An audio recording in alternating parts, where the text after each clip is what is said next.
ఎక్కువ మంది ప్రజలు ఆన్లైన్ మోసానికి గురైనట్లుగా కోస్టా అనే యాప్లో అధిక లాభాలు వస్తాయనే ఆశతోటి పెట్టుబడి పెట్టి కొంతకాలం కొంతమందికి ముందుగా పెట్టుబడి పెట్టిన వాళ్ళకు ఏదో కొంత రిటర్న్స్ వచ్చినాయని దానికి ఆశపడి మిగతా ఎక్కువ మంది దాంట్లో పెట్టి తర్వాత గత 2 రోజుల నుంచి ఆ యాప్ క్లోజ్ అయింది, అది పనిచేయట్లేదని ప్రజలందరూ చాలా పెద్ద మొత్తంలో మోసపోయినట్లుగా మీడియా ద్వారా పేపర్లలో సమాచారం అందుతుంది.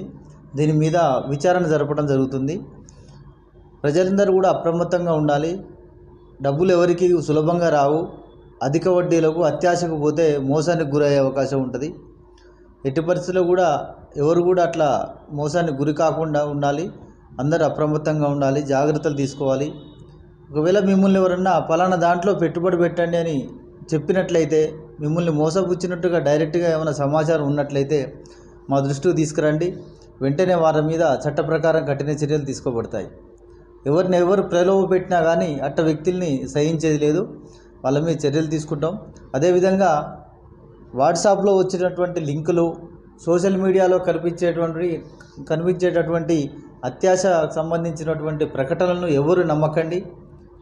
దయచేసి ప్రజలందరూ కూడా అప్రమత్తంగా ఉండి ఇలాంటి మోసాలకు గురి కాకుండా ఉండాలని, ఏమైనా ఉంటే వెంటనే పోలీసుకు సమాచారం అందించండి.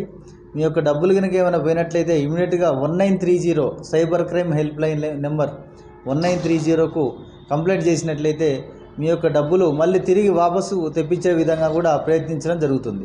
ప్రజలందరూ కూడా ఈ విషయాన్ని దృష్టిలో పెట్టుకోగలరని మనవి.